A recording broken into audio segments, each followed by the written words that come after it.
গণহত্যা করে তারা ক্ষমতায় ছিল, তারা কাকে জাতির পিতা বললো, তারা কোন দিবসকে কোন জাতীয় দিবস ঘোষণা করলো, সেটা তো এই নতুন বাংলাদেশে সেটা তো ধারাবাহিকতা থাকবে। বাংলাদেশের রাজনীতিতে নতুন বিতর্ক।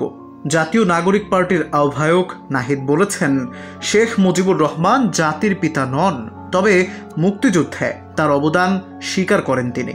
নাহিদ অভিযোগ করেন, বিএনপি জামায়াত ও এনসিপির মধ্যে মতানৈক্য থাকলেও জাতীয় নির্বাচন ভণ্ডুল করার মূল তৎপরতা চালাচ্ছে আওয়ামী লীগই।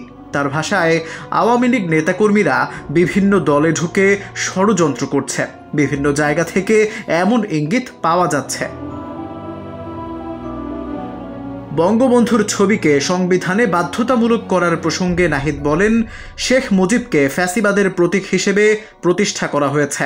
তিনি জাতির পিতা বা প্রতিষ্ঠাতা নন, তবে ইতিহাসে মুক্তিযুদ্ধের ভূমিকায় তার স্থান থাকবে। নাহিদ বলেন, সংবিধানকে দলীয়করণ করা হয়েছিল, এখন সময় এসেছে এসব ধারা অপসারণের।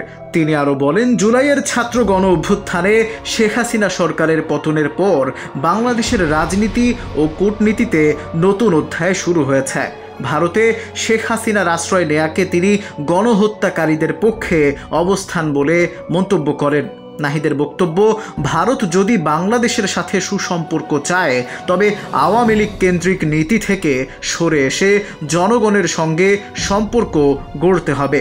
যৌথ নদীর পানির হিস্সা, সীমান্ত হত্যা ও বাণিজ্য সংকট সমাধান করতে হবে সমতার ভিত্তিতে।